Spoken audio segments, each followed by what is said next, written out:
योगपट्टेन पत्तांगं त्रिनेत्रं सान्तविग्रहं ध्याये समस्तदोषग्नं बाधात्मजमकल्मषम् अस्मत् குருபியோ நமக விகனச மகாகுருவே நமக அனுமன் சுவாமிகள் ஆசிகளுடன் இந்த மந்திரங்களில் கவச்சம் மந்திரம் சேர்த்து ஜபிக்கிறதும் உண்டு. அதாவது கவச்சத்தை பாராயணம் பண்ணிவிட்டோம் அப்புறம் ஜெபத்தை ஜபிக்கிறது. இப்போ உதாரணம் வந்து தேவி மகாத்மியை பாராயணம் பண்ணுறவங்க ராத்திரி சுத்தம் படிக்கிறவா நவாட்சரி ஜபம் பண்ணுவாள். அதேமாரி வாராக ஜபம் பண்ணுறவா அந்த சுவாமியோட வாராக கவச்சம் இருக்குது அதை படிப்பான். இதுமாதிரி காயத்ரி கவச்சம் இருக்குது, காயத்ரி ஜபம் பண்ணுவான். காயத்ரி கவச்சத்தை படிச்சுட்டோம் காயத்ரி ஜபம் பண்ணுறது உண்டு. காயத்ரி ஜபம்ன்றது பொதுவாக தகப்பனார் வழியில் உபதேசமாகி பரம்பரையாக வரதா சொல்கிறது. அதுக்கு சில மந்திரங்களுக்குன்னு சில நியதிகள் உண்டு. காயத்ரி மந்திரம் வந்து தகப்பனார் பையனுக்கு உபதேசம் பண்ணுறது, அது சந்தியாவந்தனத்தோடு கூடியது. இப்போ ஸ்ரீ வித்யன்றது உங்களுக்கு அதுக்குன்னு ஒரு பத்ததி இருக்குது. கணபதி மந்திரத்துலேருந்து ஆரம்பித்து படிப்படியாக பஞ்சதசி சோடசின்னு போகிறது. இப்படி சொல்லும்போது இந்திராட்சி கவசம் படிச்சுட்டோம் இந்திராட்சி ஜபம் பண்ணுறது விசேஷம். அப்படி கவச்சம் படிக்க முடியாதவா இந்திராட்சி ஜபம் மட்டும் பண்ணலாம். இந்த இந்திராட்சி ஜபத்தில் சில விசேஷமான பலன்கள் உண்டு. இந்த ஜபம் பண்ணக்கூடியவளை பார்த்தா மற்றவர்கள் வந்து சண்டை சச்சரவை மறந்துடுவாள். பொதுவாக குடும்ப வாழ்க்கையில் சண்டை சச்சரவு தான் நிறைய பார்க்குறோம். கணவன் மனைவி ஒற்றுமை குறைவாக இருக்கிறது, தம்பதிகளுக்குள்ளே நிம்மதி இல்லாமல் இருக்கிறது, இதெல்லாம் பார்க்குறோம். இதுக்கு இந்த இந்திராட்சி ஜபம் வந்து ஒரு நல்ல ஒரு மருந்துன்னு சொல்லலாம். இதை தவிர இன்னொரு பலன் உண்டு. சில மருந்து சாப்பிட்டா வியாதி தீரும், ஆரோக்கியமும் பெருகும். வியாதியும் தீரும், ஹெல்த்தும் வந்து நல்ல முறையில் டெவலப் ஆகும். அந்த மாதிரி இந்த மந்திரத்துக்கு இன்னொரு பலனும் உண்டு. சில குடும்பங்களில் பார்த்திங்கன்னா குழந்தைகளுக்கு அடிக்கடி ஜுரம் வரும். ஏன்னா குழந்தைங்களை பிடிக்கக்கூடிய முக்கியமான வியாதி வந்து ஜலதோஷமும் ஜுரமும். இந்த ஜுரம் வர்றதுனால என்ன ஆகும்னா சாப்பாடு குறையும், குழந்தை இழைச்சி போயிடும். இது வந்து பாலரிஷ்ட தோஷம் நினைப்பான். அப்படி இல்லை, இது ஜுரம் வருதுன்றது பயந்த தோஷத்தாலையும் வரலாம், வேறு காரணங்களாலையும் வரலாம். இப்படி வந்து குழந்தைகளுக்கு இந்த மாதிரி பயம் வர்றதுக்கு இந்த இந்திராட்சி மந்திரத்தை நல்ல விபூதியில் ஜபித்து குழந்தைங்க நெத்தியில் இடலாம். குழந்தைங்க நெத்தியில் சின்னதாக துளியுண்டு இடலாம். ஏன்னா விபூதி இடலான்னு உடனே பெரியவங்க பட்டையாக பூசிக்கிற மாதிரி இந்த ஜபத்தை சொல்லி குழந்தைங்க நெத்தி பூரா பூசணும்னு இல்லை.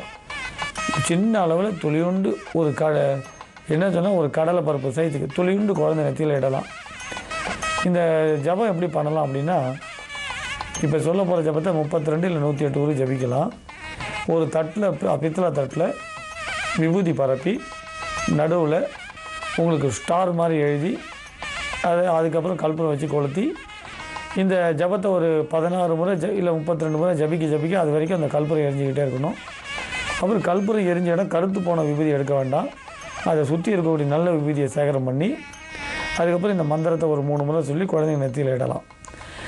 அது மாதிரி இடும்பொழுது பயந்த தோஷம், இது மாதிரி திருஷ்டி தோஷம் அதனால் வரக்கூடிய ஜுரம் இதெல்லாம் விலகும். குழந்தைங்களுக்கு ஜுரம் விலகி சந்தோஷம் பெருகும். இந்த மந்திரத்தை வந்து பெண்களும் ஜபிக்கலாம். இதே பிரயோகத்தை பெண்களும் குழந்தைகளுக்காக செய்யலாம், ஆண்களும் செய்யலாம். இந்த ஜபத்தை நீங்கள் தனிப்பட்ட முறையில் ஜபிச்சுட்டே வந்தீங்கன்னா நல்ல ஒரு அமைதியான குடும்ப வாழ்க்கை அமையும். ஏன்னா ஏதாவது ஒரு ரூபத்தில் ஒருத்தருக்கு சண்டை சச்சரவு ஏற்பட்டுக்கிட்டே இருந்தால் இந்த ஜபம் செய்கிறதுனால அந்த சண்டை சச்சரவும் விலகும். இன்னொரு ரகசியம் என்னென்னா ஒரு வசீகரமான சக்தி கிடைக்கும். பொதுவாக உலகத்தில் வந்து இந்த ஒரு அரசியல் தலைவராக இருந்தாலும் ஒரு மத தலைவரோ அல்லது சினிமா துறையில் இருக்கிறவங்களுக்கும் ஒரு வசீகர சக்தி தேவைப்படுறது. இந்த வசீகர சக்தி இருந்ததுன்னா வெகுஜன வசீகரம் இருந்தால் ஒரு பெரிய நினைத்த காரியத்தை எளிதில் சாதிக்கலாம். இது வந்து பெருசாக சாதிக்கக்கூடிய அற்புதமான மந்திரம். ஆனால் கணவன் மனைவியிடையே ஒற்றுமை வரத்துக்கு இது ஒரு வரப்பிரசாதம்ன்றதுனால எல்லாரும் செய்யலாம்னு சொல்கிறோம். கலைத்துறையில் இருக்கிறவா அரசியலில் இருக்கிறவங்களுக்கும் இந்த இந்திராட்சி தேவி ஜபம் விசேஷமானது. இப்போ தொலைக்காட்சியில் தெரியுது, எழுதிக்கங்க. ஓம் ஸ்ரீம் ஹ்ரீம் க்ளீம் ஐம் இந்திராட்சியே நமஹா. மறுபடியும் சொல்ல எழுதிக்கங்க. ஓம் ஸ்ரீம் ஹ்ரீம் க்ளீம் ஐம் இந்திராட்சியை நமஹா. அது இக்கு ஷா, இந்திராட்சியை நமஹா. இந்த இந்திராட்சி ஜபத்தை நீங்கள் தொடர்ந்து திங்கட்கிழமை, பௌர்ணமி போன்ற காலங்களில் செய்யலாம். விசேஷமான பலன் உண்டு. இந்த ஜபத்தை செய்யக்கூடியவர்களுக்கு தடையில்லாது நல்ல ஒரு பேச்சில் வசீகர தன்மையும், எதை எடுத்தாலும் சாதிக்கக்கூடிய ஒரு அற்புதமான சக்தியும் கிடைக்கும். தம்பதிகள் ஒற்றுமை இருந்தால் குடும்பம் சேமமாக இருக்கும். அதேமாதிரி குழந்தைகளுக்கு வியாதி இல்லாமல் இருந்தால் குடும்பத்தில் சந்தோஷம் இருக்கும். ஆக ரெண்டுக்குமே இந்த ஒரே மந்திரம் இது பலன் தரக்கூடியதுன்னு சொல்லலாம்.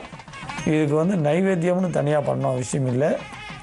அதேமாதிரி இது இத்தனை மண்டலம்னு கணக்கு இல்லை. பொதுவாக நீங்கள் ஜபிச்சுக்கிட்டே போகலாம். ஒரு 100 நாள் வேணால் கணக்கு வச்சுக்கலாம். இது அற்புதமான பலன் தரும்.